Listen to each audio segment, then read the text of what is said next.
വാർത്തയിലേക്ക് വിശദമായി. ഇഫ്താറിൽ പങ്കെടുത്തതടക്കം വിവാദങ്ങളിൽ വിശദീകരണവുമായി ലോകായുക്തയും ഉപലോകായുക്തയും പങ്കെടുത്തത് പിണറായി വിജയന്റെ സ്വകാര്യ ഇഫ്താറിലല്ല, കേരള മുഖ്യമന്ത്രി നൽകിയ ഔദ്യോഗിക ഇഫ്താർ വിരുന്നിലാണ്. മുഖ്യമന്ത്രിയും ലോകായുക്തയും സ്വകാര്യ സംഭാഷണം നടത്തിയിട്ടില്ലെന്ന് വിശദീകരണത്തിൽ പറയുന്നു. ദുരിതാശ്വാസ നിധി വകമാറ്റിയ കേസിൽ പരാതിക്കാരൻ ആർ എസ് ശശികുമാറിനെ പേപ്പട്ടിയെന്ന് വിളിച്ചിട്ടില്ലെന്നും ലോകായുക്ത വ്യക്തമാക്കുന്നു. വി വിനോദ് വിവരങ്ങളുമായി ചേരുന്നു. വിനോദ്, ലോകായുക്തയെ പ്രതിക്കൂട്ടിലാക്കുന്ന നിരവധി ആരോപണങ്ങളാണ് കഴിഞ്ഞ ദിവസങ്ങളിൽ ഉയർന്നു വന്നത്. അതിൽ ഏറ്റവും ഒടുവിൽ ഹർജിക്കാരനോട് മോശമായ പെരുമാറ്റം അല്ലെങ്കിൽ മോശമായ പരാമർശം നടത്തിയത് ഉൾപ്പെടെയുള്ള വിവാദങ്ങൾ. അതിൽ ഏത് നിലയ്ക്കാണ് ലോകായുക്ത ഇപ്പോൾ വിശദീകരണം നൽകുന്നത്? എന്തൊക്കെയാണ് പറയുന്നത്? അസാധാരണമായ സാഹചര്യമാണ്. അങ്ങനെ ലോകായുക്ത ഏതെങ്കിലും കാര്യങ്ങളിൽ, വിധിയിലോ അല്ലെങ്കിൽ കേസുമായി ബന്ധപ്പെട്ട കാര്യങ്ങളിലോ ഇങ്ങനെ ഒരു വാർത്താക്കുറിപ്പ് ഇറക്കുക ഇടയുള്ള കാര്യമല്ല. പക്ഷെ ഇപ്പോൾ ഇങ്ങനെ ഇത്രയും വിവാദമായ ഒരു സംഭവത്തിലാണ് ലോകായുക്തയുടെ ഒരു വിശദീകരണ കുറിപ്പ് വന്നിരിക്കുന്നത്. ഇതിൽ വ്യക്തമാക്കുന്നത് ഇഫ്താർ വിരുന്നിൽ പങ്കെടുത്തതുമായി ബന്ധപ്പെട്ട കാര്യങ്ങളാണ് ഏറ്റവും പ്രധാനപ്പെട്ടത്. അതിൽ വലിയ വിമർശനം ഉയർന്നിരുന്നു. മുഖ്യമന്ത്രി സംഘടിപ്പിച്ച ഔദ്യോഗിക വിരുന്നിലാണ് ലോകായുക്ത പങ്കെടുത്തത്. മുഖ്യമന്ത്രിയുമായി സ്വകാര്യ സംഭാഷണം നടത്തിയിട്ടില്ല. മറ്റ് ജഡ്ജിമാരും ഈ വിരുന്നിൽ പങ്കെടുത്തിരുന്നു. പക്ഷെ അതൊന്നും പറയാതെ ഇത് മാത്രം വിവാദമാക്കിയതിന് പിന്നിൽ ഇങ്ങനെയുള്ള താല്പര്യങ്ങൾ ഉണ്ട് എന്ന്, അല്ലെങ്കിൽ വിവാദമാക്കാനുള്ള ലക്ഷ്യം വെച്ചുള്ള കാര്യങ്ങളാണ് എന്ന കുറിപ്പിൽ പറയുന്നത്. അതോടൊപ്പം പ്രധാനമന്ത്രിയും പ്രസിഡന്റും ഗവർണറും അടക്കമുള്ളവർ ഇങ്ങനെയുള്ള ഔദ്യോഗിക വിരുന്നുകൾ നടത്താറുണ്ട്. അവിടെ ഹൈക്കോടതിയിലെയും സുപ്രീം കോടതിയിലെയും ജഡ്ജിമാർ പങ്കെടുക്കുന്നു. അങ്ങനെ പങ്കെടുത്തത് കൊണ്ട് സർക്കാരിന് അനുകൂലമായി ഒരു വിധി പറയുമെന്ന് പറയുന്നത് അസംബന്ധമാണ്, അത് യുക്തിരഹിതമാണ്. അങ്ങനെ തെറ്റായ പ്രചരണങ്ങൾ നടക്കുന്നു. മുഖ്യമന്ത്രിയുമായി സ്വകാര്യ സംഭാഷണം നടത്തിയിട്ടില്ല, അതും പച്ചക്കള്ളമാണെന്ന് പറയുന്നു. മാത്രവുമല്ല, ഈ കേസുമായി ബന്ധപ്പെട്ട കാര്യങ്ങളും വിശദീകരിക്കുന്നുണ്ട്. നേരത്തെയുള്ള 3-അംഗ ബെഞ്ചിന്റെ തീരുമാനം അല്ലെങ്കിൽ ആ അഭിപ്രായം ഇപ്പോൾ പരാതി പരിഗണിക്കുന്ന 2-അംഗ ബെഞ്ച് ഉൾക്കൊള്ളണം, അല്ലെങ്കിൽ അതനുസരിച്ച് പ്രവർത്തിക്കണം എന്ന് പറയുന്നത് അസംബന്ധമാണ്. മാത്രവുമല്ല, മന്ത്രിസഭാ യോഗ തീരുമാനം ഇതിൽ പരിഗണിക്കാൻ ലോകായുക്തയ്ക്ക് കഴിയുമോ ഇല്ലയോ എന്ന കാര്യം, അതിൽ എതിർകക്ഷികൾ, അതായത് സർക്കാർ ഭാഗം പറയുന്നത് ലോകായുക്തയ്ക്ക് അങ്ങനെ പരിഗണിക്കാനുള്ള അവകാശമില്ല, മന്ത്രിസഭ ലോകായുക്തയുടെ അധികാര പരിധിയിൽ വരുന്ന കാര്യമല്ലെന്നാണ് സർക്കാർ വാദം. അത് ഈ വാദം അംഗീകരിക്കരുതെന്ന് ഹർജിക്കാരൻ പറയുന്നുണ്ട്. ഇതും ശരിയല്ല. അങ്ങനെ അംഗീകരിക്കരുത് എന്ന് പറയുന്നതും ശരിയല്ല. അക്കാര്യങ്ങളൊക്കെയും ലോകായുക്തയ്ക്ക് പരിശോധിക്കേണ്ടി വരും എന്നാണ് ഈ വിശദീകരണ കുറിപ്പിൽ പറയുന്നത്. അതോടൊപ്പം ഹർജിക്കാരനായ ശശികുമാറിനെ പേപ്പട്ടി എന്ന് വിളിച്ചിട്ടില്ല. ഒരു ഉദാഹരണം പറഞ്ഞതാണ്. അദ്ദേഹത്തിന്റെ സുഹൃത്തുക്കളും മാധ്യമങ്ങളും ചേർന്ന് ആ തൊപ്പി അദ്ദേഹത്തിന്റെ തലയിൽ വെച്ചു കൊടുത്തുവെന്നും ഈ വിശദീകരണ കുറിപ്പിൽ പറയുന്നു. രേണുക, തീർച്ചയായും അസാധാരണമാണ് തങ്ങൾക്കെതിരെ ഉയരുന്ന ആരോപണങ്ങളിൽ ഇത്തരമൊരു വാർത്താക്കുറിപ്പിലൂടെ ഒരു പ്രതികരണം ഈ സ്ഥാനങ്ങളിൽ ഇരിക്കുന്നവർ നടത്തുന്നത്. ഇതിലേക്ക് നയിച്ച സാഹചര്യം എന്താണ് എന്നത് അതിൽ പറയുന്നുണ്ടോ? എല്ലാ ആരോപണങ്ങളും നിഷേധിക്കുകയാണോ? സുപ്രീം കോടതി ഡയറക്ഷൻസിന് വിരുദ്ധമാണ് ഈ ചടങ്ങിൽ പങ്കെടുത്ത നടപടി എന്നതുൾപ്പെടെയുള്ള കാര്യങ്ങളാണ് വിമർശകർ ഉയർത്തിയിരുന്നത്. അതൊക്കെയും പൂർണ്ണമായും നിഷേധിക്കുകയാണോ ഈ കുറിപ്പിൽ? രേണുക, മുഖ്യമന്ത്രിയുടെ ദുരിതാശ്വാസ നിധി അത് ദുർവിനിയോഗം ചെയ്തു, അർഹരല്ലാത്ത ആളുകൾക്ക് നൽകി എന്നതായിരുന്നു പരാതി. ഇങ്ങനെ 3 ആളുകളുടെ കുടുംബങ്ങൾക്ക് അല്ലെങ്കിൽ ഈ ആളുകൾക്ക് സഹായമായി ഉഴവൂർ വിജയൻ ഉൾപ്പെടെയുള്ള അദ്ദേഹം അന്തരിച്ച ശേഷം അദ്ദേഹത്തിന്റെ കുടുംബാംഗങ്ങൾക്കും അതോടൊപ്പം കെ രാമചന്ദ്രൻ MLA, അദ്ദേഹം അന്തരിച്ച MLA, അദ്ദേഹത്തിന്റെ കുടുംബാംഗങ്ങൾക്കും മകനും അടക്കമുള്ള ആളുകൾക്ക് ഇങ്ങനെയുള്ള സഹായങ്ങൾ നൽകി എന്നതാണ്. കോടിയേരി ബാലകൃഷ്ണന്റെ പൈലറ്റ് വാഹനം ഓടിച്ചിരുന്ന പോലീസ് ഉദ്യോഗസ്ഥൻ അപകടത്തിൽ മരിച്ചപ്പോൾ അദ്ദേഹത്തിന്റെ കുടുംബത്തിനും ഈ അനർഹമായി ചില സഹായങ്ങൾ നൽകി എന്നതായിരുന്നു ഈ പരാതിക്ക് അടിസ്ഥാനം. ഇത് 2019 വരുമ്പോൾ അന്നത്തെ 3-അംഗ ബെഞ്ച് പരിശോധിക്കുകയും ഈ പരാതി കേൾക്കാം അല്ലെങ്കിൽ വാദം കേൾക്കാം എന്ന തീരുമാനമെടുക്കുകയുമായിരുന്നു. ഇപ്പോൾ വീണ്ടും 4 വർഷം കഴിഞ്ഞ് വാദം പൂർത്തിയായി, 1 വർഷം കഴിഞ്ഞ് വീണ്ടും വിധി പറയുമ്പോൾ വീണ്ടും പഴയ കാര്യത്തിലേക്ക് തന്നെയാണ് പോകുന്നതെന്നാണ് ആരോപണം. അതായത് മന്ത്രിസഭാ യോഗത്തിന്റെ തീരുമാനം പരിശോധിക്കാൻ ലോകായുക്തയ്ക്ക് അധികാരമുണ്ടോ എന്നത് വീണ്ടും പരിശോധിക്കപ്പെടുന്നു. അത് നേരത്തെ തന്നെ പരിശോധിച്ചതും വാദം കേട്ടതുമാണ്. അതുകൊണ്ട് തന്നെ അത്തരമൊരു കാര്യത്തിലേക്ക് പോകരുതെന്നാണ് ഹർജിക്കാരന്റെ ആവശ്യം. ഇവിടെയാണ് ഇപ്പോൾ ഈ വിശദീകരണ കുറിപ്പിലൂടെ ലോകായുക്ത വ്യക്തമാക്കുന്നത്. അങ്ങനെ 3-അംഗ ബെഞ്ചിന്റെ തീരുമാനം ഉണ്ടായെങ്കിൽ അത് വീണ്ടും 2-അംഗ ബെഞ്ചിനെ പരിശോധിക്കാൻ പാടില്ല എന്ന് പറയുന്നത് ശരിയല്ല. അതിന്റെ അധികാരവും മറ്റ് ലോകായുക്തയുടെ പരിധിയും. ഒന്ന് തുടരുക വിനോദ്. ഇപ്പോൾ ശ്രീ ജ്യോതികുമാർ ചാമക്കാല നമുക്കൊപ്പം ടെലിഫോൺ ലൈൻ ചേരുകയാണ്. ശ്രീ ജ്യോതികുമാർ ചാമക്കാല, മുഖ്യമന്ത്രിയുടെ ഇഫ്താർ വിരുന്നിൽ പങ്കെടുത്തു എന്ന് സ്ഥിരീകരിച്ചുകൊണ്ടും ഒപ്പം അതിനെ ന്യായീകരിച്ചുകൊണ്ടും അത് ഒരു ഏതെങ്കിലും തരത്തിൽ ഈ പെരുമാറ്റച്ചട്ടങ്ങളുടെ ഒരു ലംഘനമല്ല എന്ന് ന്യായീകരിച്ചുകൊണ്ടുമാണ് ഇപ്പോൾ ഒരു വാർത്താക്കുറിപ്പ് വന്നിരിക്കുന്നത്. വാർത്താക്കുറിപ്പിലൂടെ ഇങ്ങനെ ഒരു വിശദീകരണം ലോകായുക്ത നൽകുന്നതൊക്കെയും തന്നെ ആദ്യമാണ് എന്ന് കരുതാം. പുറമെ ഉയർന്ന വിമർശനങ്ങൾക്ക് എങ്ങനെയാണ് താങ്കൾ ഇതിനെ കാണുന്നത്? അല്ല, ലോകായുക്തയും നീതിന്യായ പീഠങ്ങളും ഒക്കെ എപ്പോഴും പൊതുസമൂഹത്തോട് സംവദിക്കുന്നത് കൃത്യമായി അവരുടെ ജഡ്ജ്മെന്റുകളിലൂടെയാണ്. ഇവിടെ ലോകായുക്ത പത്രക്കുറിപ്പുമായി രംഗത്ത് വരാനിടയായ സാഹചര്യം നമുക്ക് നന്നായിട്ടറിയാം. ലോകായുക്തയെ സംബന്ധിച്ച് എന്തുമാത്രം ഡിഫൻസിലായിരിക്കുന്നു എന്നത് നമുക്ക് ബോധ്യപ്പെടുന്നു. ഇവിടെ പരാതിക്കാരനായ ശ്രീ ആർ എസ് ശശികുമാറിനെ കുറ്റപ്പെടുത്താനാണ് ഈ പത്രക്കുറിപ്പിലും അവർ ലക്ഷ്യമിടുന്നത്. അതിലൂടെ പറയുന്നത് ശ്രീ ആർ എസ് ശശികുമാർ പറയുന്ന കാര്യങ്ങളോട് പൊതുസമൂഹവും അതുപോലെ മാധ്യമപ്രവർത്തകരും അനുകൂലിക്കുന്നതിലുള്ള അസ്വസ്ഥത ലോകായുക്തയുടെ പത്രക്കുറിപ്പിൽ കാണാം. എന്തുകൊണ്ടാണ് അസ്വസ്ഥരാകുന്നത്? എന്തുകൊണ്ടാണ് ശ്രീ ആർ എസ് ശശികുമാർ പറയുന്ന കാര്യങ്ങളോട് ലോകായുക്ത അനുകൂലിക്കുന്നത്? അദ്ദേഹം പറയുന്ന കാര്യങ്ങളിൽ ന്യായമുണ്ട് എന്നുള്ളത് കൊണ്ട് തന്നെയാണ്. മറ്റൊരു കാര്യം നോക്കൂ, ഇവിടെ ലോകായുക്ത പറയുന്നത് ഞങ്ങൾ വ്യക്തിപരമായിട്ടല്ല പോയിട്ടുള്ളത്, ഞങ്ങൾ മുഖ്യമന്ത്രി വിളിച്ചത് സംസ്ഥാനത്തിന്റെ മുഖ്യമന്ത്രി നൽകിയ ഒരു വിരുന്ന് സൽക്കാരത്തിലാണ് പോയിട്ടുള്ളതെന്നാണ് അവർ പറയുന്നത്. അങ്ങനെയാണെങ്കിൽ ഒറ്റ ചോദ്യം, ഇവിടെ കേസിൽ പ്രതിസ്ഥാനത്ത് നിൽക്കുന്നത് പിണറായി വിജയൻ എന്ന് പറയുന്ന വ്യക്തിയല്ല, മറിച്ച് കേരളത്തിന്റെ മുഖ്യമന്ത്രിയാണ് ഈ കേസിൽ രണ്ടാമത്തെ പ്രതിയായി നിൽക്കുന്നത്. അപ്പോ കേസിലെ പ്രതിസ്ഥാനത്തുള്ള മുഖ്യമന്ത്രി നമ്മുടെ സംസ്ഥാനത്തിന്റെ മുഖ്യമന്ത്രി കേസിലെ രണ്ടാം പ്രതിയായിരിക്കുമ്പോ ആ മുഖ്യമന്ത്രി നടത്തുന്ന ഇഫ്താർ പാർട്ടിയിലേക്ക് അതിൽ ഏത് ബെഞ്ചിലാണോ ഏത് കോടതിയാണോ ആ കേസ് പരിഗണിക്കുന്നത് ആ കോടതി പോയി. ഇത് തന്നെയാണ് ഞങ്ങളും പറയുന്നത്, ഇത് തന്നെയാണ് ഞങ്ങൾ വ്യക്തമായി പറയുന്നത്. മുഖ്യമന്ത്രി എന്ന വ്യക്തി, ആ വ്യക്തിയെ വിടൂ. മുഖ്യമന്ത്രി മുന്നോട്ട് വെച്ചിട്ടുള്ള അല്ലെങ്കിൽ മുഖ്യമന്ത്രി പ്രതിയായിട്ടുള്ള ഒരു കേസിൽ മുഖ്യമന്ത്രിയുടെ കേസ് പരിഗണിക്കുന്ന ലോകായുക്ത മുഖ്യമന്ത്രി വിളിച്ചു ചേർത്ത ഇഫ്താർ പാർട്ടിയിൽ പങ്കെടുത്തിരിക്കുന്നു. അത് ശരിയോ തെറ്റോ? അതാണ് ഞങ്ങളുടെ ചോദ്യവും. ശ്രീ ജ്യോതികുമാർ സാമക്കാല ഇവിടെ മറ്റൊരു കാര്യം കൂടി നോക്കൂ. അവർ പറയുന്നു മുൻ ജഡ്ജിമാർക്ക് ഇതിനെ സംബന്ധിച്ച് ഈ കോഡ് ഓഫ് കോണ്ടാക്ട് ബാധകമല്ല എന്ന് പറയുന്നത്. അപ്പോൾ ഇതേ പത്രക്കുറിപ്പിൽ തന്നെ പല സ്ഥലങ്ങളിലും തങ്ങൾ ജഡ്ജിമാരാണെന്നും തങ്ങൾക്ക് ഇന്ന അധികാരങ്ങൾ ഉണ്ട് എന്ന് പറയുകയും ചില സ്ഥലങ്ങളിൽ വരുമ്പോൾ ഞങ്ങൾ മുൻ ജഡ്ജിമാരാണ്, ഞങ്ങൾക്ക് ഇന്ന അധികാരങ്ങൾ ബാധകമല്ല എന്ന് പറയുന്നതും പരസ്പര വിരുദ്ധമല്ലേ?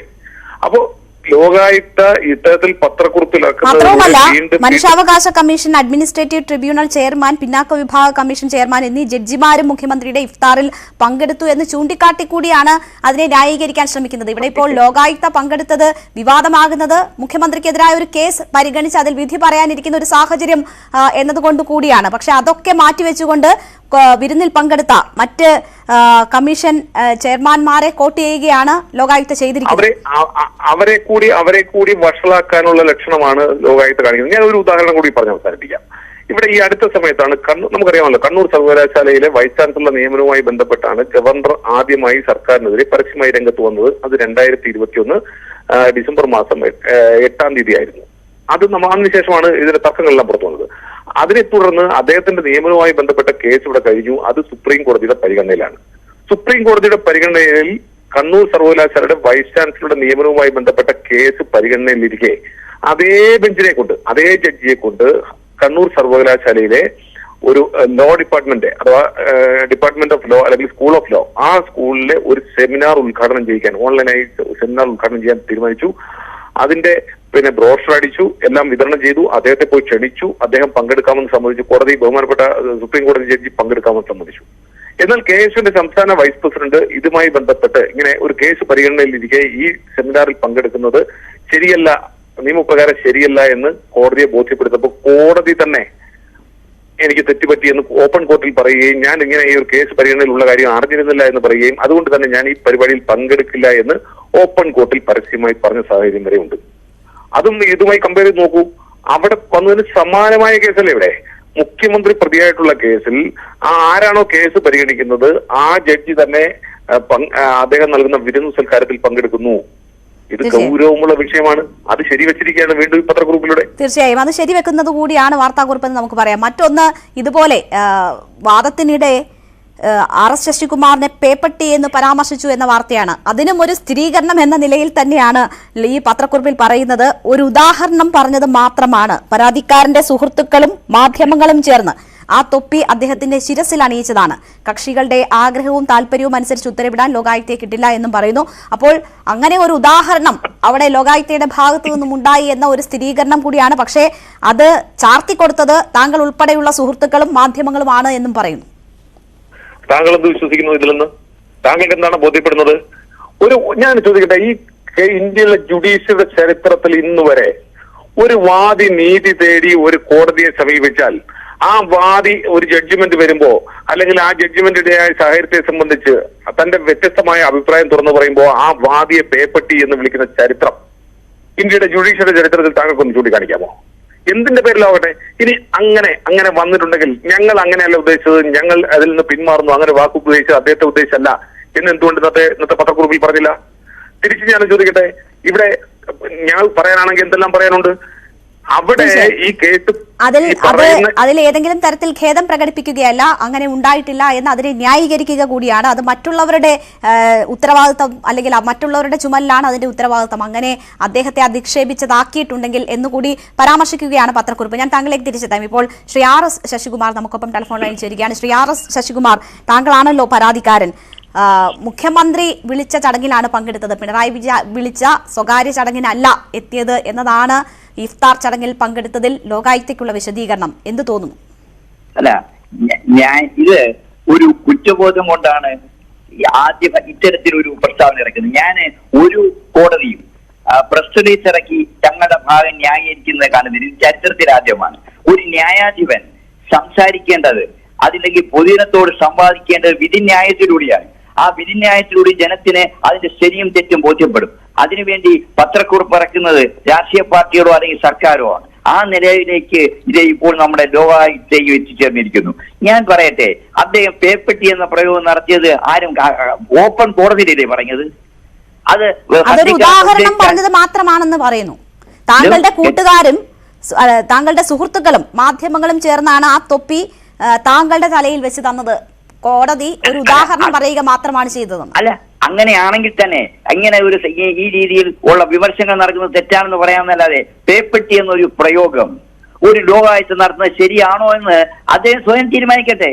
എനിക്കതിനെ കുറിച്ച് അഭിപ്രായമില്ല. പൊതുജനത്തിന് മനസ്സിലായിട്ടുണ്ട് അങ്ങനെ ഒരു പദപ്രയോഗം ഏതെങ്കിലും കോടതി എവിടെയെങ്കിലും നടത്തിയിട്ടുണ്ടോ. ഇങ്ങനെ വിമർശനങ്ങൾ നടത്തുന്നത് തെറ്റാണ് എന്ന് പറയാം, അല്ലെങ്കിൽ പൊതു ചാനലുകളിൽ ചെന്ന് ഈ രീതിയിൽ സമ്പാദിക്കുന്നത് തെറ്റാണെന്ന് പറയാം. ഇതെല്ലാം പേപ്പട്ടിയാണ്, പേപ്പട്ടിയുടെ വായിൽ കമ്പിട്ട് കുത്തുകയാണെന്നൊക്കെ പറയുക എന്ന് പറഞ്ഞാൽ അത് അപ്പോൾ നമ്മുടെ ലോകായുക്തയുടെയും വിധി ന്യായാധിപന്മാരുടെ സംസ്കാരം എങ്ങോട്ട് പോകുന്നു? ഞാൻ എന്ന് പറഞ്ഞ് കോടതികളെ മുഴുവൻ അടച്ചാക്ഷേപിക്കുകയല്ല, മറ്റേതെല്ലാം അതേപോലെ തന്നെ വിരുന്നിന് തീർച്ചയായിട്ടും മുഖ്യമന്ത്രിയോ ഗവർണറോ അല്ലെങ്കിൽ രാഷ്ട്രപതിയോ വിളിച്ചു കൂട്ടുന്ന വിരുന്ന് സൽക്കാരങ്ങളില് ജഡ്ജിമാർ ഉൾപ്പെടെ പങ്കെടുക്കുന്നുണ്ട്. ആ പരാമർശത്തിൽ ഒരു ചോദ്യം ഞാൻ ചോദിച്ചോട്ടെ. ഇവിടെ ഇപ്പോൾ കോടതിയിൽ അങ്ങനെ നടന്നു, വാദത്തിനിടെ അങ്ങനെ പറഞ്ഞു എന്നത് മാത്രമാണ് നമുക്ക് മുന്നിൽ ഇതുവരെ ഉണ്ടായിരുന്ന അറിവ്. പക്ഷേ ഇതിപ്പോൾ ലോകായുക്ത വാർത്താക്കുറിപ്പിലൂടെ അങ്ങനെ ഒരു ഉദാഹരണം അവിടെ നടത്തിയിട്ടുണ്ട് എന്നത് സ്ഥിരീകരിക്കുക കൂടിയാണല്ലോ ഈ വാർത്താക്കുറിപ്പ് പുറത്തു വരുമ്പോൾ ചെയ്യുന്നത്. അങ്ങനെ കോടതിയിൽ ഉണ്ടായ ഒരു പരാമർശം അത് ഒരു വാർത്താക്കുറിപ്പായി പുറത്തു വരുന്നു. അതിൽ ഇന്നതാണ് ഞങ്ങൾ ഉദ്ദേശിച്ചത്, മറ്റുള്ളവരെല്ലാം ചേർന്ന് അത് താങ്കൾക്ക് ചാർത്തി തരികയായിരുന്നു എന്ന് ലോകായുക്ത വ്യക്തമാക്കുന്നു. ഒരു തരത്തിൽ താങ്കൾക്ക് വീണ്ടും അതൊരു അവഹേളനമായി തോന്നുന്നുണ്ടോ? തീർച്ചയായിട്ടും. അപ്പോൾ ഇപ്പോഴേ ലോകായുക്ത എന്നെ മാത്രമല്ല എന്നോടൊപ്പമുള്ളവരെ കൂടി ചേർത്ത് പറയുന്നു. ഞാനിപ്പോ എന്നെ മാത്രമാണെന്നാണ് ഞാൻ ഉദ്ദേശിച്ചത്. അത് തീർച്ചയായിട്ടും ഒരു അവഹേളനം തന്നെയാണ്. അത് ലോകായുക്ത സമ്മതിച്ചിരിക്കുകയാണ്. അതേപോലെ ലോകായുക്ത വിരുന്നിന് പങ്കെടുത്തു എന്നുള്ളതിനെ സമ്മതിച്ചിരിക്കുകയാണ്. അവിടെ വന്നിരുന്ന മീഡിയ പേഴ്സൺ കണ്ടതാണ് മുഖ്യമന്ത്രിയുമായിട്ട് കുശലപ്രശ്നം നടത്തുന്നത്. ഞാൻ ചോദിക്കട്ടെ, അദ്ദേഹം പോകുന്നതിലോ മുൻകാലങ്ങളിൽ പോയിട്ടുള്ളവരോ തെറ്റില്ല. ഇപ്പോൾ ഇത്രയും ക്രൂഷ്യലായിട്ടൊരു കേസ് നിർണായകമായി അടുത്ത ഒരാഴ്ചയ്ക്ക് വിധി പറയാനിരിക്കുമ്പോൾ അതിന്റെ ഹർജിക്കാരനെ എങ്ങനെ ബോധ്യപ്പെടും? അദ്ദേഹം നമ്മുടെ ഒന്നാം പ്രതിയായ മുഖ്യമന്ത്രിയുമായി ആ ന്യായാധിപൻ സംസാരിക്കുമ്പോൾ തെറ്റിദ്ധാരണ ഉണ്ടാവും. അപ്പൊ ജനത്തിന് നിഷ്പക്ഷത ആണെന്ന് ബോധ്യപ്പെടുത്തേണ്ട ബാധ്യത ലോകായുക്തയ്ക്കോ അല്ലെങ്കിൽ ന്യായാധിപനോ ഉണ്ട്. അക്കാര്യത്തിൽ അദ്ദേഹത്തിന് തെറ്റുപറ്റി എന്നുള്ളതിന്റെ കുറ്റസമ്മതമാണ് ഇന്നത്തെ പ്രസ് റിലീസ്. യാതൊരു സംശയം വേണ്ട. പിന്നെ മറ്റൊന്ന് അദ്ദേഹം പറയുന്നു, ഞങ്ങൾക്ക് എത്തിക്സ് ബാധകമല്ല എന്ന്. സുപ്രീം കോടതിയിലെ എത്തിക്സ് എല്ലാ ജഡ്ജിമാർക്കും ബാധകമാണ്. റിട്ടയർ ചെയ്ത ജഡ്ജിക്ക് ബാധകമല്ലെങ്കിൽ അദ്ദേഹം സുപ്രീം കോടതിക്ക് ജഡ്ജിയുടെ ശമ്പളവും വാങ്ങിക്കൊണ്ടാണ് ഇവിടെ ഇരിക്കുന്നത്. എല്ലാ ആനുകൂല്യങ്ങളും പറ്റുന്നു. അദ്ദേഹത്തിന്റെ ജഡ്ജ്മെന്റ് അനുസരിച്ച് ജലീൽ ഉൾപ്പെടെയുള്ള മന്ത്രിമാർ പുറത്തു പോകുന്നു. അപ്പോൾ ഒരു ഭാഗത്ത് ജഡ്ജിയായി ഞാൻ റിട്ടയർ ജഡ്ജിയാണെന്ന് പറയുക, മറുഭാഗത്ത് ജഡ്ജിമാർ രാഷ്ട്രപതി വിളിക്കുന്ന വിരുദ്ധ സർക്കാരുകൾ പങ്കെടുക്കുന്ന പോലെ ഒരൊറ്റ കാര്യം കൂടി, ഔദ്യോഗിക വിരുന്നിൽ പങ്കെടുക്കുന്ന ജഡ്ജിമാർ സർക്കാരിന് അനുകൂല വിധി എഴുതുമെന്ന ചിന്ത അധമമാണ് എന്ന് ഇതിൽ പറയുന്നുണ്ട്. ഈ കക്ഷികളുടെ ആഗ്രഹവും താല്പര്യവും അനുസരിച്ച് ഉത്തരവിടാൻ ലോകായുക്തയെ കിട്ടില്ല എന്ന് പറയുന്നുണ്ട്. ഒപ്പം നേരത്തെ സൂചിപ്പിച്ച കാര്യം, കോടതിയിൽ നടത്തിയ പരാമർശം അത് സ്ഥിരീകരിച്ചുകൊണ്ട് വീണ്ടും അതിൽ വിശദീകരണം നൽകുന്നു. അത് താങ്കൾ കാത്തൊപ്പി ചാർത്തി തന്നതിന്റെ ഉത്തരവാദിത്വം താങ്കളുടെ സുഹൃത്തുക്കൾക്കും മാധ്യമങ്ങൾക്കുമാണെന്ന് പറയുന്നു.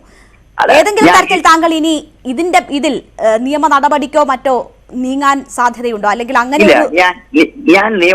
ഞാനിത് പൊതുജന സമക്ഷം വിടുകയാണ്. ജനത കേട്ടുകേൾവി ഇല്ലാത്തതാണ് ഈ ലോകായുക്ത പോലെയുള്ള സംവിധാനങ്ങൾ ഈ രീതിയിൽ വാർത്താക്കുറിപ്പിലൂടെ വിമർശനങ്ങൾക്ക് മറുപടി പറയുന്നതെന്നും അദ്ദേഹം പറയുകയാണ്. എന്തായാലും യാതൊരു തരത്തിലുള്ള നിയമ നടപടിക്കുമില്ല. പക്ഷേ കോടതി നടപടികളിലെ പരാമർശം ഉൾപ്പെടെ ഈ രീതിയിൽ പുറത്തുവിട്ടത് അവഹേളനമാണ് എന്ന് കൂടി പരാതിക്കാരൻ പറയുന്നുണ്ട്. അദ്ദേഹമാണ് നമ്മളോട് സംസാരിച്ചത്. എന്തായാലും പത്രക്കുറിപ്പിലൂടെയാണ് ലോകായുക്ത ഈ വിഷയത്തിലുള്ള നിലപാട് വ്യക്തമാക്കിയിരിക്കുന്നത്, വിവാദങ്ങൾക്ക് മറുപടി പറഞ്ഞിരിക്കുന്നത്. വി വിനോദ് തുടരുന്നുണ്ട്. വിനോദ്, ഏറ്റവും ആദ്യം തന്നെ പത്രക്കുറിപ്പ് ഇറക്കി വിവാദങ്ങൾക്ക് മറുപടി പറഞ്ഞ രീതി അത് വിമർശന വിധേയമാകുന്നു. മറ്റൊന്ന്, ഇഫ്താറിൽ പങ്കെടുത്തതിനുള്ള സ്ഥിരീകരണം ലോകായുക്ത തന്നെ നൽകുന്നു. രണ്ടാമത്തേത് പേപ്പട്ടി പരാമർശം, ആ പരാമർശവും സ്ഥിരീകരിക്കുകയാണ്. വരും മണിക്കൂറുകളിൽ ഈ പത്രക്കുറിപ്പ് തന്നെ, ആ നടപടി തന്നെയും കൂടുതൽ വിവാദവും പ്രതികരണവും സൃഷ്ടിക്കുമെന്നാണോ കരുതുന്നത്?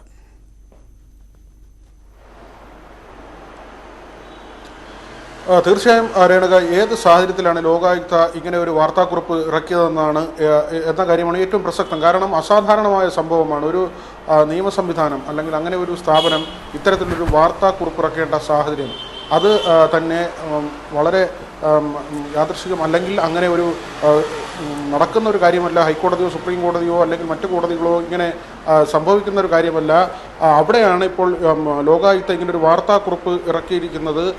അത് തന്നെയാണ് ഇപ്പോൾ ഈ ആർ ശശികുമാർ ഉൾപ്പെടെ ഹർജിക്കാരൻ ഉൾപ്പെടെയുള്ള ആളുകൾ ചൂണ്ടിക്കാട്ടുന്ന കാര്യവും അത് തന്നെയാണ്. ഏത് സാഹചര്യത്തിലാണ് കുറ്റസമ്മതമാണോ ഇങ്ങനെ ലോകായുക്തയുടെ ഭാഗത്തു നിന്നുണ്ടായിരിക്കുന്നതെന്ന ചോദ്യമാണ് വരുന്നത്. ഇതിൽ ഇഫ്താർ വിരുന്നിൽ പങ്കെടുത്തതുമായി ബന്ധപ്പെട്ട കാര്യമാണ് വലിയ വിമർശനമായി ഉയർന്നു വന്നത്, ലോകായുക്തക്കെതിരെയുള്ള വലിയ ആക്ഷേപമായി ഉയർന്നു വന്നത്. അക്കാര്യങ്ങളിലാണ് ലോകായുക്ത ഇപ്പോൾ ഇങ്ങനെയൊരു വിശദീകരണം നൽകുന്നതും. പങ്കെടുത്തത് മുഖ്യമന്ത്രിയുടെ ഔദ്യോഗിക വിരുന്നിലാണ്, സ്വകാര്യ വിരുന്നിലല്ല. പ്രധാനമന്ത്രിയോ പ്രസിഡന്റോ ഗവർണറോ ഇതുപോലെ സംഘടിപ്പിക്കുന്ന വിരുന്നുകളിൽ ഹൈക്കോടതി ജഡ്ജിമാരും സുപ്രീം കോടതി ജഡ്ജിമാരും ഇങ്ങനെ പങ്കെടുക്കാറുണ്ട്. അതിന് സമാനമായി തന്നെയാണ് ഇങ്ങനെ ഒരു കാര്യവും നടന്നത്. അവിടെ സ്വകാര്യ സംഭാഷണം മുഖ്യമന്ത്രിയുമായി നടത്തിയിട്ടില്ല, പച്ചക്കള്ളമാണ് പുറത്തു വരുന്നത്. കേസിൻ്റെ കാര്യങ്ങളും ഇതിൽ വിശദീകരിക്കുന്നുണ്ട്. നേരത്തെ 3 അംഗ ബെഞ്ച്, അതായത് 2019 ഈ ഹർജി വരുമ്പോൾ 3 അംഗ ബെഞ്ച് പരിശോധിച്ചിരുന്നു. മന്ത്രിസഭാ തീരുമാനങ്ങൾ ലോകായുക്തയുടെ പരിധിയിൽ വരുമോ, അത് പരിശോധിക്കാൻ ലോകായുക്തയ്ക്ക് കഴിയുമോ എന്ന കാര്യത്തിൽ ആദ്യം ഡിവിഷൻ ബെഞ്ചിൽ തർക്കമുണ്ടാവുകയും പിന്നീട് 3 അംഗ ബെഞ്ച് അത് പരിഗണിക്കാം എന്ന കാര്യത്തിലേക്ക് എത്തുകയും വാദം കേൾക്കുകയുമായിരുന്നു. 4 വർഷം കഴിഞ്ഞ് വാദം പൂർത്തിയായി. പിന്നെയും 1 വർഷം കഴിഞ്ഞാണ് വിധി പറയുന്നത്. വിധി പറയുമ്പോൾ ആദ്യത്തെ കാര്യം തന്നെ വീണ്ടും പരിഗണനയ്ക്ക് വരുന്നു. അതായത് ഇങ്ങനെ മന്ത്രിസഭാ തീരുമാനം പരിഗണിക്കാനുള്ള അവകാശം ലോകായുക്തയ്ക്ക് ഉണ്ടോ എന്ന സംശയം ഇപ്പോഴത്തെ ഡിവിഷൻ ബെഞ്ച് ഉന്നയിക്കുന്നു. ഇത് നേരത്തെ പരിശോധിച്ചതാണെന്നും പരിഗണിക്കരുതെന്നായിരുന്നു ഹർജിക്കാരന്റെ ആവശ്യം. അങ്ങനെ ഒരു ആവശ്യം ശരിയല്ല എന്നുകൂടി ലോകായുക്ത പറയുന്നു. പേപ്പട്ടി പരാമർശം നമ്മൾ ചർച്ച ചെയ്തതാണ്, അതിൽ ഉദാഹരണം പറഞ്ഞതെന്നാണ് ലോകായുക്തയുടെ വിശദീകരണം. വിനോദാണ് വാർത്തയുടെ വിശദാംശങ്ങൾ നൽകിയത്. ഇടവേളയ്ക്ക് ശേഷം മറ്റു വാർത്തകൾ കാണാം. വാർത്തകൾ തുടരുന്നു. താമരശ്ശേരിയിൽ നിന്നും തട്ടിക്കൊണ്ടുപോയ പ്രവാസിയായ ഷാഫിയെ കണ്ടെത്തി. കർണാടകത്തിൽ നിന്നാണ് ഷാഫിയെ കണ്ടെത്തിയത്. ഷാഫിയെ രാത്രിയോടെ താമരശ്ശേരിയിൽ എത്തിച്ചേക്കും. ഈ മാസം 7-നാണ് ഷാഫിയെ തട്ടിക്കൊണ്ടുപോയത്.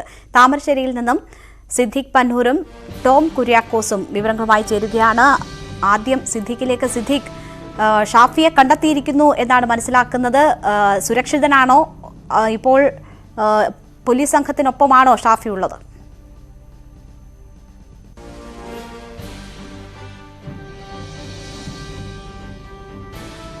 സിദ്ദിഖ്, കേൾക്കാമോ?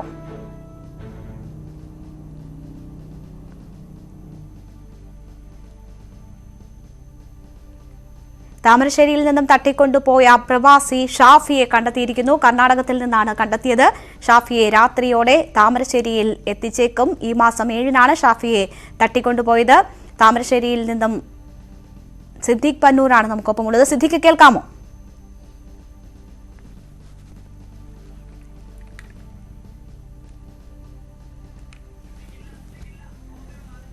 ടോം കുര്യാക്കോസിലേക്ക് സിദ്ദിഖിലേക്ക് തിരിച്ചെത്താം. ടോം കുര്യാക്കോസിലേക്ക് ചേരുകയാണ്. ടോം, കർണാടകത്തിൽ നിന്ന് ഷാഫിയെ കണ്ടെത്തിയിരിക്കുന്നു എന്നാണ് മനസ്സിലാക്കുന്നത്. കൊട്ടേഷൻ സംഘം തടവിലാക്കിയിരുന്ന വ്യക്തിയാണ്. സുരക്ഷിതനാണോ ഷാഫി? ഇപ്പോൾ അന്വേഷണ സംഘത്തിനൊപ്പമാണോ? എങ്ങനെയാണ് ഷാഫിയെ കണ്ടെത്താനായത് സംബന്ധിച്ച് ഉള്ള വിവരങ്ങൾ നമുക്ക് ലഭിക്കുന്നത്? രേണുക, താമരശ്ശേരിയിലെ വീട്ടിൽ നിന്ന് ഷാഫിയെ തട്ടിക്കൊണ്ടുപോയി 10ാം ദിവസമാണ് കർണാടകയിൽ നിന്ന് ഷാഫിയെ കണ്ടെത്തിയിരിക്കുന്നത്. നമ്മൾ തന്നെ ന്യൂസ് 8 നേരത്തെ ഇത് സംബന്ധിച്ചുള്ള വിവരങ്ങൾ പുറത്തുവിട്ടതാണ്. ഷാഫിയെ തട്ടിക്കൊണ്ടുപോയി കർണാടകയിലാണ് പാർപ്പിച്ചിരിക്കുന്നത് സംബന്ധിച്ചുള്ള ചില സൂചനകൾ നേരത്തെ തന്നെ നമ്മൾ പുറത്തുവിട്ടിരുന്നു. അതിനുശേഷമാണ് ഈ ഷാഫിയുടെ കഴിഞ്ഞ 10 ദിവസമായി ഷാഫി എവിടെയാണെന്ന് സംബന്ധിച്ചുള്ള യാതൊരു വിവരവും അന്വേഷണ സംഘത്തിന് ലഭിച്ചിരുന്നില്ല.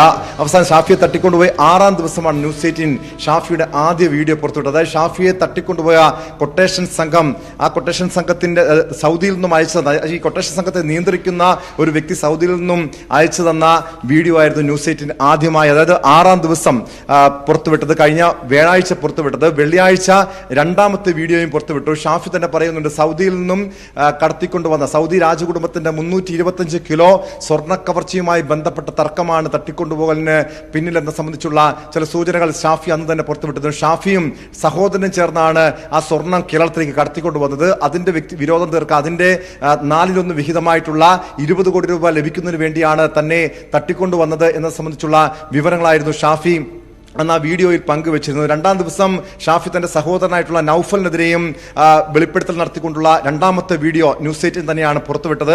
ആ 2 വീഡിയോയും പുറത്തുവിടുന്ന സമയത്ത് തന്നെ നമ്മൾ അന്ന് വ്യക്തമായി പറഞ്ഞ കാര്യമാണ്, ഷാഫി കേരളത്തിലല്ല, ഷാഫിയെ അതിർത്തി കടത്തി മറ്റേതെങ്കിലും സംസ്ഥാനത്തേക്ക് കൊണ്ടുപോയിട്ടുണ്ട് എന്ന ചില വിവരങ്ങൾ പങ്കുവച്ചിരുന്നു. അതിനുശേഷം നമ്മൾ ആ വീഡിയോ പുറത്തുവിട്ടതിന് പിന്നാലെ അന്വേഷണ സംഘം ന്യൂസ് 18 സംഘവുമായി തന്നെ ബന്ധപ്പെട്ടിരുന്നു. അതിനുശേഷമാണ് അവരുടെ അന്വേഷണം അല്പം കൂടി മായി മുന്നോട്ട് പോയത്. പോലീസിനെതിരെ വലിയ ആക്ഷേപമാണ് ആദ്യ ദിവസങ്ങൾ ഉയർന്നു വന്നത്. കാരണം ഷാഫിയെ തോക്കു ചൂണ്ടി വീട്ടിൽ നിന്ന് തട്ടിക്കൊണ്ടുപോയിട്ട് യാതൊരു രീതിയിലുള്ള നടപടിയും അന്വേഷണ സംഘത്തിന്റെ ഭാഗത്തുണ്ടായില്ല. ഉത്തരമേഖല DIG നേതൃത്വത്തിൽ വൻ പോലീസ് അന്വേഷണ സംഘം തന്നെ രൂപീകരിച്ചുകൊണ്ട് വലിയൊരു രീതിയിലുള്ള നീക്കങ്ങൾ ആദ്യഘട്ടത്തിൽ നടത്തിയെങ്കിലും ഷാഫി എവിടെയാണെന്ന് സംബന്ധിച്ചുള്ള ഒരു വിവരം ആദ്യഘട്ടത്തിൽ ചില സാമ്പത്തിക ഇടപാടുമായി ബന്ധപ്പെട്ട തർക്കത്തിന്റെ പശ്ചാത്തലത്തിലാണ് ഷാഫിയെ തട്ടിക്കൊണ്ടുപോയെന്ന വിവരങ്ങൾ മാത്രമാണ് പോലീസിന് ലഭിച്ചിരുന്നത്. തീർച്ചയായും ആദ്യഘട്ടത്തിൽ വലിയ വീഴ്ചകൾ പോലീസ് സംഘത്തിന്റെ ഭാഗത്ത് നിന്നും ഉണ്ടായിട്ടുണ്ട്. 10 ദിവസം എവിടെയാണ് എന്ന തരത്തിലുള്ള അറിവൊന്നും ഉണ്ടായിരുന്നില്ല. പക്ഷെ ഇപ്പോൾ ഷാഫിയെ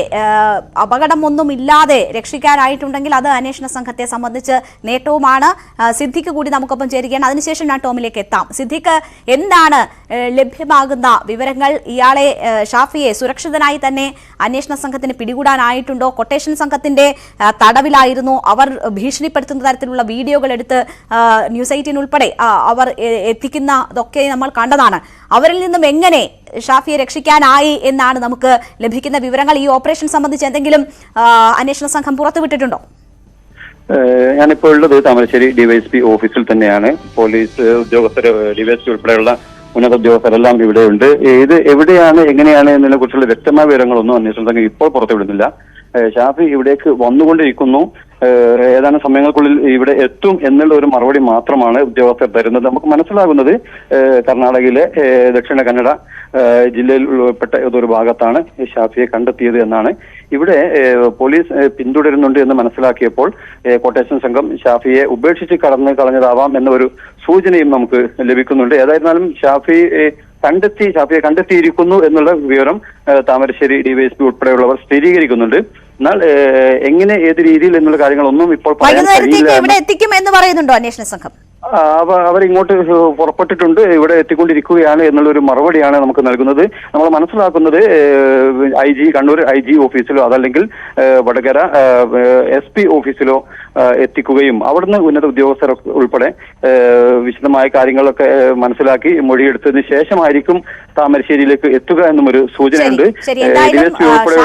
സുരക്ഷിതനാണ് ഷാഫി, ഇപ്പോൾ അന്വേഷണ സംഘത്തിനൊപ്പമാണുള്ളത്. രാത്രിയോടെ താമരശ്ശേരിയിൽ എത്തിക്കും എന്ന വിവരമാണ് നൽകുന്നത്.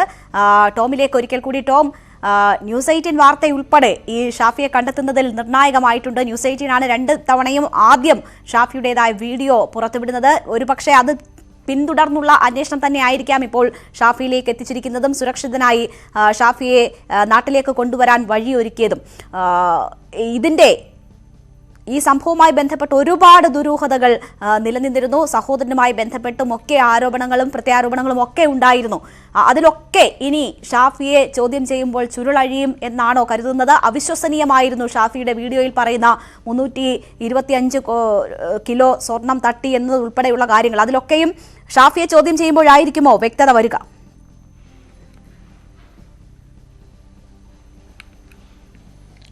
രേണുക അങ്ങനെ തന്നെ കരുതണം. കാരണം ഈ ഷാഫിയുടെ തട്ടിക്കൊണ്ടുപോകൽ കേസുമായി ബന്ധപ്പെട്ട് നിരവധി ദുരൂഹതകൾ നിലനിൽക്കുന്നുണ്ട്. കാരണം എന്തിന്റെ അടിസ്ഥാനത്തിലാണ്?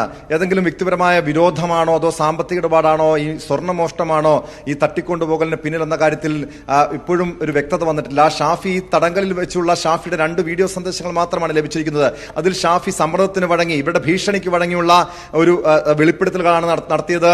അതോ ഷാഫി കുറ്റമേറ്റെടുത്തു, അതായത് സൗദിയിൽ നിന്നും 325 കിലോ സ്വർണം മോഷ്ടിച്ചതുമായി ബന്ധപ്പെട്ട കുറ്റം ഷാഫി തന്നെ ഏറ്റെടുത്തുകൊണ്ട് ആ വീഡിയോയിൽ പുതിയ വെളിപ്പെടുത്തലുകൾ ആയിരുന്നു നടത്തിയത്. അത് ആദ്യഘട്ടത്തിൽ വിശ്വസിക്കാൻ ആർക്കും കഴിഞ്ഞിരുന്നില്ല. പക്ഷേ 2ാം ദിവസം ഷാഫി അല്പം കൂടി വ്യക്തത വരുത്തിക്കൊണ്ട് തന്റെ സഹോദരനാണ് ഈ സ്വർണ്ണ കവർച്ചയുടെ മുഖ്യ സൂത്രധാരൻ എന്നെ സംബന്ധിച്ചുള്ള ചില വിവരങ്ങൾ ഷാഫി തുറന്നു പറഞ്ഞിരുന്നു. അതിനുശേഷമാണ് കഴിഞ്ഞ ദിവസം തന്നെ ഷാഫിയെ തട്ടിക്കൊണ്ടുപോയ സംഘത്തെ സംബന്ധിച്ചുള്ള വിവരങ്ങളും ന്യൂസ് 18 പുറത്തുവിട്ടത്. അധോലോക കുറ്റവാളി രവി പൂജാരിയുടെ നേതൃത്വത്തിലുള്ള സംഘം, രവി പൂജാരിയുടെ സംഘത്തിൽപ്പെട്ട ഒരു ടീമാണ്, ഒരു കൊട്ടേഷൻ ടീമാണ് ഷാഫിയെ തട്ടിക്കൊണ്ടുപോയെന്ന വിവരങ്ങൾ നമ്മൾ പങ്കുവച്ചിരുന്നു. നിസാം സലീം എന്ന മോനായി, അതായത് കോട്ടയം സ്വദേശിയായിട്ടുള്ള നിസാം സലീം എന്ന മോനായുടെ നേതൃത്വത്തിലുള്ള സംഘമാണ്, മോനായി നിയന്ത്രിക്കുന്ന സംഘമാണ് ഷാഫിയെ തട്ടിക്കൊണ്ടുപോയതെന്ന വിവരങ്ങളായിരുന്നു കഴിഞ്ഞ ദിവസം നമ്മൾ പങ്കുവച്ചിരുന്നത്. അതായത് ഈ മോന ഇപ്പോൾ സൗദിയിലാണുള്ളത്. നേരത്തെ ഈ കൊച്ചിയിലെ ബ്യൂട്ടി പാർലർ വെടിവെപ്പ് കേസുമായി ബന്ധപ്പെട്ട് പിടികിട്ടാപ്പുള്ളിയാണ് ഈ നിസാം സലീം.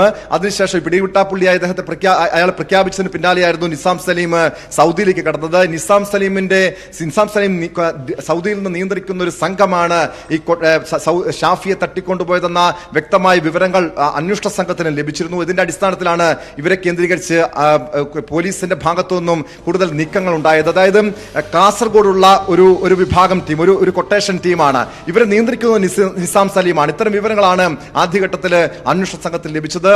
അവരുമായി ബന്ധപ്പെട്ട ആ കേന്ദ്രങ്ങളിലേക്ക് നടത്തിയ നമ്മളിപ്പോൾ സ്ക്രീനിൽ കാണുന്നത് ഷാഫിയുടെ ഏറ്റവും പുതിയ ചിത്രം പുറത്തു വന്നതാണ്. ആ ചിത്രം കാണുമ്പോൾ ഷാഫിക്ക് മറ്റ് കുഴപ്പങ്ങളൊന്നുമില്ല, ഏതെങ്കിലും തരത്തിൽ മർദ്ദനമേറ്റതിന്റെ ഒന്നും ലക്ഷണങ്ങളൊന്നുമില്ല. ഏറ്റവും പുതുതായി ഷാഫിയുടെ പുറത്തു വരുന്ന ചിത്രമാണ് ഇപ്പോൾ പ്രേക്ഷകർ സ്ക്രീനിൽ കാണുന്നത്.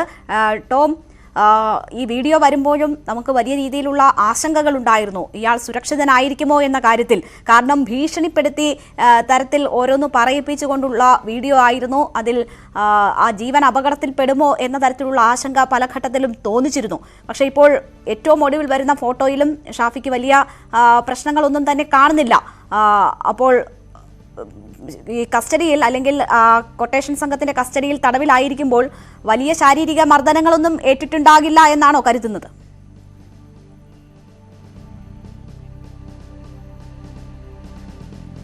ശരി, ടോമിന്റെ കോൾ കട്ടായിരിക്കുകയാണ്. എന്തായാലും ഏറ്റവും ഒടുവിൽ ഷാഫിയുടെ പുറത്തു വരുന്ന ചിത്രങ്ങളാണുള്ളത്. ഷാഫി സുരക്ഷിതനാണ്. ഇപ്പോൾ അന്വേഷണ സംഘം ഷാഫിയുമായി താമരശ്ശേരിയിലേക്ക് എത്തുന്നു എന്നാണ് മനസ്സിലാകുന്നത്. രാത്രിയോടെ എത്തും. അതിനുശേഷം ഈ സംഭവം, ഈ ഓപ്പറേഷനുമായി ബന്ധപ്പെട്ടുള്ള കാര്യങ്ങൾ അന്വേഷണ സംഘം തലവൻ തന്നെ വിശദീകരിക്കും എന്നാണ് കരുതുന്നത്. സിദ്ദിഖും ഒപ്പം തന്നെ ടോമുമാണ് വാർത്തയുടെ വിശദാംശങ്ങൾ നൽകിയത്. ഷാഫിയുടെ വാർത്തയിലേക്ക് തന്നെയാണ് നമ്മൾ പോകുന്നത്. താമരശ്ശേരിയിൽ നിന്നും തട്ടിക്കൊണ്ടുപോയ പ്രവാസിയായ ഷാഫിയെ കണ്ടെത്തിയിരിക്കുന്നു. കർണാടകത്തിൽ നിന്നാണ് ഷാഫിയെ കണ്ടെത്തിയത്. ഷാഫിയെ രാത്രിയോടെ താമരശ്ശേരിയിൽ എത്തിക്കും എന്നാണ് ഇപ്പോൾ ലഭിക്കുന്ന വിവരം. ഈ മാസം 7-നാണ് ഷാഫിയെ തട്ടിക്കൊണ്ടുപോയത്. താമരശ്ശേരിയിൽ നിന്ന് സിദ്ദിഖ് പന്നൂരും ഒപ്പം ടോം കുര്യാക്കോസും വിവരങ്ങളുമായി തുടരുകയാണ്. ആദ്യം ഇപ്പോൾ നമ്മൾ സ്ക്രീനിൽ കാണുന്നത് ഷാഫിയുടെ ഏറ്റവും പുതിയ ചിത്രമാണ്. ഷാഫിയെ കൊട്ടേഷൻ സംഘത്തിന്റെ കയ്യിൽ നിന്നും മോചിപ്പിച്ചതിന് ശേഷം അന്വേഷണ ഉദ്യോഗസ്ഥർ പകർത്തിയ ചിത്രം, അതാണ് ഇപ്പോൾ ന്യൂസ് 18 പുറത്തുവിടുന്നത്. ആ ചിത്രത്തിൽ ഷാഫിയയ്ക്ക് വലിയ രീതിയിലുള്ള ബുദ്ധിമുട്ടുകളൊന്നും കാണുന്നില്ല. കാരണം ഏതെങ്കിലും തരത്തിൽ തടവിൽ മർദ്ദനമേറ്റതിൻ്റെയോ മറ്റോ തെളിവുകളൊന്നുമില്ല. അയാൾ സുരക്ഷിതനാണ് എന്ന് മനസ്സിലാക്കുന്നു. ശാരീരികമായും ഒക്കെ ഫിറ്റാണ് എന്നാണ് മനസ്സിലാകുന്നത്. ഏതായാലും 10 ദിവസമാണ് ഷാഫി തട്ടിക്കൊണ്ടുപോയതിന് ശേഷം അന്വേഷണ സംഘത്തിന് യാതൊരു തുമ്പുമില്ലാതെ കഴിയാതെ ഇരുന്നത്. ഒടുവിൽ ഷാഫിയെ സുരക്ഷിതനായി തന്നെ നാട്ടിലേക്ക് എത്തിക്കുന്നു എന്ന ആശ്വാസകരമായ വാർത്തയാണ് ഇപ്പോൾ ഉള്ളത്. ഷാഫി ആരോഗ്യവാനാണ് എന്ന് മനസ്സിലാക്കുന്ന അല്ലെങ്കിൽ അങ്ങനെ തന്നെ തോന്നിപ്പിക്കുന്ന ചിത്രമാണ് ഇപ്പോൾ മോചനത്തിന് ശേഷം അന്വേഷണ ഉദ്യോഗസ്ഥർ പകർത്തിയ ചിത്രം ന്യൂസ് 18 പുറത്തുവിടുന്നത്. കഴിഞ്ഞ 7-ാം തീയതിയാണ് ഷാഫിയെ തട്ടിക്കൊണ്ടുപോകുന്നത്. അതിനുശേഷം 2 വീഡിയോകൾ ന്യൂസ് 18 തന്നെ ഷാഫിയുടെ 2 വീഡിയോകൾ പുറത്തുവിട്ടിരുന്നു. അത് ഈ തടങ്കലിൽ വെച്ച് അവർ പകർത്തിയ ദൃശ്യങ്ങളാണ് ഉണ്ടായിരുന്നത്. അതിൽ നിരവധി കാര്യങ്ങൾ, സ്വർണം തട്ടിക്കൊണ്ടുപോയതിന്റെ ഭാഗമാണ്, അതിന്റെ ഷെയർ ആവശ്യപ്പെട്ടുകൊണ്ടാണ് തന്നെ തട്ടിക്കൊണ്ടുപോയിരിക്കുന്നത്, ഏതെങ്കിലും തരത്തിൽ പ്രതിഷേധം നടത്തിയതുകൊണ്ടൊന്നും തന്നെ രക്ഷിക്കാനാകില്ല തുടങ്ങിയ കാര്യങ്ങളൊക്കെ പറഞ്ഞിരുന്നു. ഈ അന്വേഷണത്തിൽ ആദ്യമൊക്കെ വീഴ്ച അല്ലെങ്കിൽ ഷാഫിയെ കണ്ടെത്താൻ കഴിയുന്നില്ല എന്ന തരത്തിലുള്ള വിമർശനങ്ങളൊക്കെ ഉണ്ടായെങ്കിലും ഇപ്പോൾ ഷാഫിയെ സുരക്ഷിതനായി കർണാടകയിൽ നിന്നും കണ്ടെത്തി നാട്ടിലേക്ക് കൊണ്ടുവരുന്നു എന്നത് അന്വേഷണ സംഘത്തിനെ സംബന്ധിച്ചും വലിയ ആശ്വാസകരമായ കാര്യമാണ്, നേട്ടമാണ് ഈ അന്വേഷണത്തിൽ എന്ന് തന്നെ പറയാം. ടോം ഉണ്ട് വിശദാംശങ്ങളുമായി. ടോം, ഏറ്റവും ഒടുവിൽ ഈ മോചനത്തിന് ശേഷം പുറത്തുവിട്ട ചിത്രമാണ് നമ്മൾ സ്ക്രീനിൽ കാണുന്നത്. അതിൽ ഏതെങ്കിലും തരത്തിൽ ശാരീരിക ബുദ്ധിമുട്ടുകളൊന്നും ഇല്ലാത്ത ഷാഫിയാണ് നമ്മൾ കാണുന്നത്. ഇതിന് പിന്നിൽ നിരവധി ദുരൂഹതകളുണ്ടായിരുന്നു. വിലപേശലാണ് ഷാഫിയെ ഉപയോഗിച്ച് കൊട്ടേഷൻ സംഘം നടത്തിയത്. പക്ഷേ ഏറ്റവും ഒടുവിൽ സുരക്ഷിതരായ ഷാഫിയെ നാട്ടിലേക്ക് കൊണ്ടുവരാൻ അന്വേഷണ സംഘത്തിനാകുന്നുണ്ടെങ്കിൽ അത് വലിയ നേട്ടം തന്നെയല്ലേ?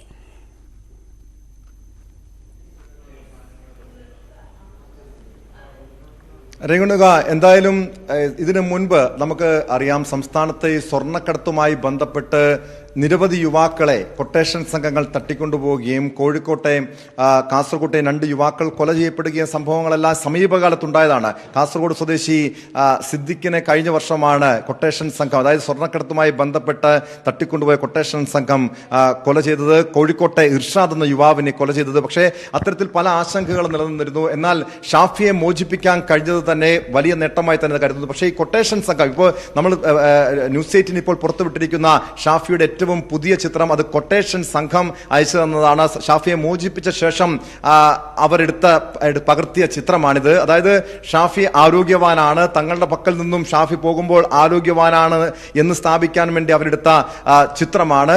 അതായത് ഇതുവരെയും ഷാഫിയെ കേരളത്തിലേക്ക് എത്തിച്ചിട്ടില്ല. ഷാഫി ഇപ്പോൾ കർണാടകയിലെ സമീപ ജില്ലയിൽ തന്നെ, അതായത് കേരളത്തോട് അതിർത്തി പങ്കിടുന്ന ജില്ലയിൽ തന്നെ ഷാഫി ഉണ്ട് എന്നാണ് മനസ്സിലാക്കാൻ കഴിയുന്നത്.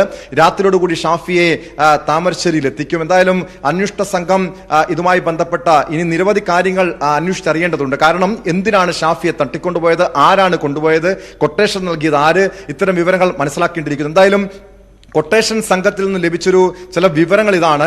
ഷാഫി തങ്ങളുടെ ആവശ്യങ്ങൾ അംഗീകരിച്ചു. അതായത് അവർ നേരത്തെ ഉന്നയിച്ച കാര്യം ഇതായിരുന്നു, 80 കോടി രൂപ വിലമതിക്കുന്ന 325 കിലോ സ്വർണമായിരുന്നു ഷാഫിയും സഹോദരനും അടങ്ങുന്ന സംഘം സൗദിയിൽ നിന്ന് മോഷ്ടിച്ചു കടത്തിയത്. ഇതിന്റെ 4/1 വിഹിതം, അതായത് 20 കോടി രൂപ തങ്ങൾക്ക് വേണമെന്ന ആവശ്യമായിരുന്നു ഈ കൊട്ടേഷൻ സംഘം ഉന്നയിച്ചിരുന്നത്. ആ ആവശ്യം ഷാഫി അംഗീകരിച്ചു. ഷാഫി ആ പണം നൽകി എന്ന ചില സൂചനകളും ഇപ്പോൾ ലഭിക്കുന്നുണ്ട്. അത് കൊട്ടേഷൻ സംഘത്തിൽ നിന്ന് ലഭിക്കുന്നുണ്ട്. മാത്രമല്ല, ഷാഫി മറ്റൊരാളുടെ കയ്യിൽ നിന്നും 5 കോടി രൂപ കടം വാങ്ങിയിരുന്നു. ആ പണവും ഷാഫി നൽകി എന്ന രീതിയിലുള്ള ചില വിവരങ്ങളാണ് ഇപ്പോൾ പുറത്തു വരുന്നത്. എന്തായാലും ഷാഫിയെ കൂടുതൽ ചോദ്യം ചെയ്താൽ മാത്രമേ അന്വേഷണ സംഘത്തിന് ഇത് സംബന്ധിച്ചുള്ള വിവരങ്ങൾ ലഭിക്കുകയുള്ളൂ. എന്തായാലും ഷാഫി തിരിച്ചെത്തി പോലീസിനോട് സൗദിയിൽ നിന്നും ഈ സ്വർണം മോഷ്ടിച്ചതുമായി ബന്ധപ്പെട്ട വിവരങ്ങൾ പങ്കുവെക്കുമോ, അതാണ് ഇനി അറിയേണ്ടത്. കാരണം നിലവിൽ ഈ സൗദിയിൽ നിന്നും ഈ സ്വർണം മോഷ്ടിച്ച കേസിലെ 2 മലയാളി യുവാക്കൾ, ഒരു റോണി, കണ്ണൂർ പേരാവൂർ സ്വദേശി റോണിയും കോഴിക്കോട് വടകര സ്വദേശി അൻസാറും സൗദിയിലെ ജയിലിലുണ്ട്. ഈ 2 പേരുടെയും മോചനവുമായി ബന്ധപ്പെട്ട ചില നീക്കുപോക്കുകളും ഷാഫിയുടെ ഭാഗത്തുനിന്ന് ഉണ്ടായി. ഷാഫി കുറ്റം ഏറ്റെടുത്താൽ ഒരുപക്ഷെ അവരുടെ മോചനവും സാധ്യമാകും. ആ രീതിയിലുള്ള നീക്കങ്ങൾ ഇപ്പോൾ ആരംഭിച്ചിട്ടുണ്ട് എന്ന ചില സൂചനകളും പുറത്തു വരുന്നുണ്ട്. എന്തായാലും ഷാഫിയെ നാട്ടിലെത്തിച്ച് താമരശ്ശേരിയിൽ എത്തിച്ച് കൂടുതൽ ചോദ്യം ചെയ്താൽ മാത്രമേ ഈ തട്ടിക്കൊണ്ടുപോകലിന്റെ നിജസ്ഥിതി വ്യക്തമാകുകയുള്ളൂ. തീർച്ചയായും ടോം, ഇതിൽ രാജ്യാന്തര ബന്ധമുള്ള തട്ടിപ്പിന്റെ കഥകളൊക്കെയാണ് നമുക്ക് ഇതുവരെ മനസ്സിലാക്കാൻ കഴിഞ്ഞത്. അത് ചെറിയ തുകയുടേതൊന്നുമല്ല. 80 കോടിയിലധികം വില വരുന്ന സ്വർണവുമായി ബന്ധപ്പെട്ടതുള്ളതാണ്. സൗദി രാജകുടുംബത്തിന്റെ സ്വർണം എന്നതുവരെ പറയുന്നു. ഇതുമായി ബന്ധപ്പെട്ട് ഇവർ തമ്മിൽ, ഷാഫിയും ഈ തട്ടിക്കൊണ്ടുപോയവരും തമ്മിൽ എന്തെങ്കിലും എഗ്രിമെന്റ് ഉണ്ടാക്കിയാൽ തീരുന്നതല്ലല്ലോ കാര്യങ്ങൾ. അതിലൊക്കെ വിശദമായ അന്വേഷണം എന്തായാലും വേണ്ടിവരുന്ന ഒരു സാഹചര്യമില്ലേ?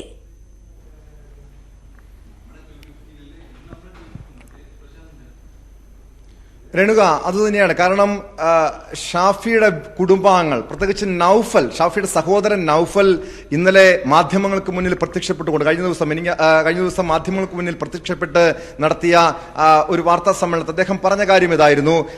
ഇത്തരമൊരു ഈ ഷാഫി വീഡിയോയിൽ പറയുന്ന രീതിയിലുള്ള ഒരു സ്വർണ്ണ കവർച്ച ഉണ്ടായിട്ടില്ല. ഷാഫിയെ കൊട്ടേഷൻ സംഘം ഭീഷണിപ്പെടുത്തിക്കൊണ്ട് കുറ്റം ഏറ്റെടുപ്പിക്കുന്ന ഒരു രീതിയിലേക്കാണ് കാര്യങ്ങൾ നീങ്ങിയത്.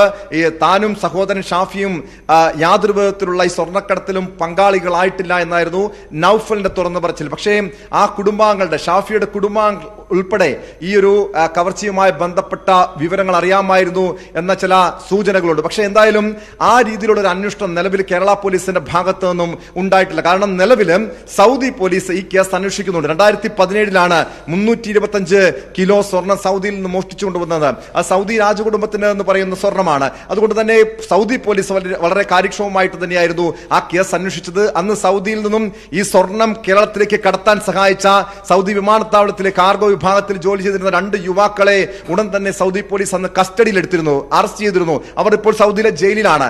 അതുമായി ബന്ധപ്പെട്ട നിരവധി കൂടുതൽ വിവരങ്ങൾ വരും ദിവസങ്ങളിൽ എന്തായാലും പുറത്തു വരും. പക്ഷേ ഈ കേസിൽ, ഈ സ്വർണ്ണ കവർച്ച കേസിൽ ഷാഫിയുടെ പങ്ക് എത്രത്തോളമുണ്ട്, സഹോദരന്റെ പങ്ക് എത്രത്തോളമുണ്ട്, ആരൊക്കെയാണ് ഈ സ്വർണ്ണ കവർച്ചയിൽ കൂട്ടുനിന്നത്, ആരൊക്കെയാണ് ഇവരുടെ ഈ സ്വർണ്ണ കവർച്ചയിൽ പങ്കാളികളായിട്ടുള്ളത്, ഇത്തരം വിവരങ്ങൾ പുറത്തു വരണം. പക്ഷെ ഇത് തന്നെയാണോ ഷാഫിയുടെ തട്ടിക്കൊണ്ടുപോകലിന് പിന്നിലെന്ന വിവരങ്ങളാണ് ഇനി അറിയേണ്ടത്. അത് ഷാഫിയെ കേരളത്തിലെത്തിച്ച് ഉത്തരം ഷാഫിയിൽ നിന്നാണ് ഇനി ലഭിക്കേണ്ടത്. ഷാഫിയുമായി അന്വേഷണ സംഘം എന്തായാലും താമരശ്ശേരി എത്തുന്നു എന്നാണ് മനസ്സിലാകുന്നത്. രാത്രിയോടുകൂടിയായിരിക്കും അന്വേഷണ സംഘം ഷാഫിയുമായി അവിടെ എത്തുക. അതിനുശേഷം വിശദമായ ചോദ്യം ചെയ്യലിൽ നിന്നും ഷാഫിയിൽ നിന്ന് വിവരങ്ങൾ ശേഖരിക്കുന്നതനുസരിച്ചാകും ഇതുവരെ ഉയർന്ന ഈ ദുരൂഹതകളൊക്കെയും നീക്കുന്നതിനാവശ്യമായ വിവരങ്ങൾ അന്വേഷണ സംഘം ശേഖരിക്കുക. നമുക്ക് സിദ്ദിഖ് പന്നൂർ കൂടി അവിടെ നിന്നും ചേരുകയാണ്. സിദ്ദിഖ്, ഈ പുറത്തു വന്ന വീഡിയോയിൽ ഷാഫിയുടെ കുടുംബാംഗങ്ങളെ അടക്കം ആരോപണ വിധേയരാകുന്ന തരത്തിലുള്ള ചില പരാമർശങ്ങളൊക്കെ ഉണ്ടായിരുന്നു. അതിന് സഹോദരൻ നൌഫലും അച്ഛനും ഒക്കെ ഇന്നലെ മറുപടി പറയുകയും ഒക്കെ ചെയ്തിരുന്നു. ഇപ്പോൾ ഷാഫിയുടെ മോചനം ഉൾപ്പെടെയുള്ള വാർത്തകൾ പുറത്തു വരുമ്പോൾ വീട്ടുകാരുടെ എന്തെങ്കിലും തരത്തിലുള്ള പ്രതികരണങ്ങൾ ഇതിനോട് ലഭിച്ചിട്ടുണ്ടോ? ഇന്നലെ തന്നെ അന്വേഷണ സംഘത്തിന്റെ നീക്കം അത് തൃപ്തികരമാണ് എന്നൊരു പരാമർശം നൌഫലിന്റെ ഭാഗത്തു നിന്നും ഉണ്ടായിരുന്നു. അവർ സന്തോഷത്തിലാണോ ഷാഫിയുടെ മോചനത്തിൽ? രേണുക, നമുക്ക് കുടുംബവുമായി ബന്ധപ്പെടാൻ ശ്രമിച്ചെങ്കിലും അവരാരും പ്രതികരിക്കാനുള്ള ഒരു സാഹചര്യത്തിലേക്ക് എത്തിയിട്ടില്ല. നേരത്തെ തന്നെ നമ്മൾ സംസാരിച്ചിരുന്ന ബന്ധുക്കൾ പലരും ഫോൺ അറ്റൻഡ് ചെയ്തിട്ടുമില്ല. ഇപ്പോൾ ഏറ്റവും പുതുതായി നമുക്ക് ലഭിക്കുന്ന വിവരം ഷാഫി വടകര റൂറൽ SP ഓഫീസിൽ എത്തിക്കൊണ്ടിരിക്കുന്നു എന്നാണ്. താമരശ്ശേരിയിലേക്ക് ഇപ്പോൾ എത്തുന്നില്ല. വടകരയിലേക്ക് ഇവിടുന്ന് DYSP ഉൾപ്പെടെയുള്ള അന്വേഷണ സംഘം, താമരശ്ശേരി ഇൻസ്പെക്ടർ, അതുപോലെ അന്വേഷണ സംഘത്തിൽ ഉണ്ടായിരുന്ന SIമാർ ഉൾപ്പെടെയുള്ള സംഘം വടകരയിലേക്ക് പുറപ്പെട്ടിട്ടുണ്ട്. വടകര SP ഓഫീസിലെത്തി അവിടെ വെച്ച് ഷാഫിയെ ചോദ്യം ചെയ്യാനുള്ളൊരു നീക്കമാണ് ഇപ്പോൾ നടക്കുന്നത്. ഷാഫിക്ക് എന്തെങ്കിലും ആരോഗ്യ പ്രശ്നങ്ങളോ മറ്റോ ഉണ്ടെങ്കിൽ അത് സംബന്ധിച്ച ചികിത്സയും കാര്യങ്ങളും അതും ഉദ്ദേശിക്കുന്നുണ്ട്. ഏതായിരുന്നാലും താമരശ്ശേരിയിലേക്ക് ഉടനെ ഷാഫി എത്തിക്കില്ല എന്നൊരു വിവരമാണ് ഇപ്പോൾ നമുക്ക് ലഭിക്കുന്നത്. നേരത്തെ ടോം സൂചിപ്പിച്ച പോലെ തന്നെയുള്ള വലിയ രീതിയിലുള്ള കുറേയേറെ ചോദ്യങ്ങൾക്കുള്ള ഉത്തരം കണ്ടെത്തേണ്ടതുണ്ട്.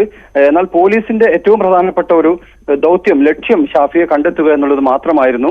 അതിൽ വിജയിച്ചിരിക്കുന്നു. ഒരുപക്ഷെ നാം മനസ്സിലാക്കുന്നത് ഷാഫിയെ ഈ കൊട്ടേഷൻ സംഘം തന്നെ പരിസരത്ത് എവിടെയെങ്കിലും ഇറക്കി വിട്ട് രക്ഷപ്പെട്ടതാണ് എന്നൊരു സൂചനയാണ് നമുക്ക് ലഭിക്കുന്നത്. അദ്ദേഹം ആ രീതിയിൽ പോലീസ് ഉദ്യോഗസ്ഥർക്ക് മുന്നിൽ എത്തി എന്നുള്ള ഒരു വിവരമാണ് നമുക്ക് ലഭിക്കുന്നത്.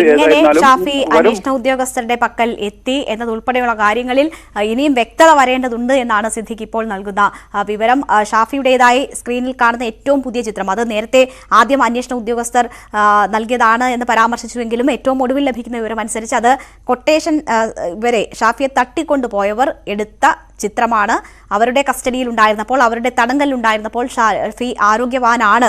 അവർ അന്വേഷണ സംഘത്തിന് കൈമാറും വരെ, അല്ലെങ്കിൽ ഷാഫിയെ അന്വേഷണ സംഘം കൊണ്ടുവരും വരെ ആരോഗ്യവാനാണ് എന്ന് തെളിയിക്കുന്ന തരത്തിലാണ് ആ ചിത്രം ഇപ്പോൾ തട്ടിക്കൊണ്ടുപോയവർ പുറത്തുവിട്ടിരിക്കുന്നത് എന്നാണ് ടോം റിപ്പോർട്ട് ചെയ്യുന്നത്. എന്തായാലും ഒരുപാട് ദുരൂഹതകൾ ഈ തട്ടിക്കൊണ്ടുപോകലിന്റെ പിറകിലുണ്ട്. ഒരുപാട് ചോദ്യങ്ങൾക്ക് ഉത്തരം ഷാഫിയിൽ നിന്നും ലഭിക്കേണ്ടതുണ്ട്.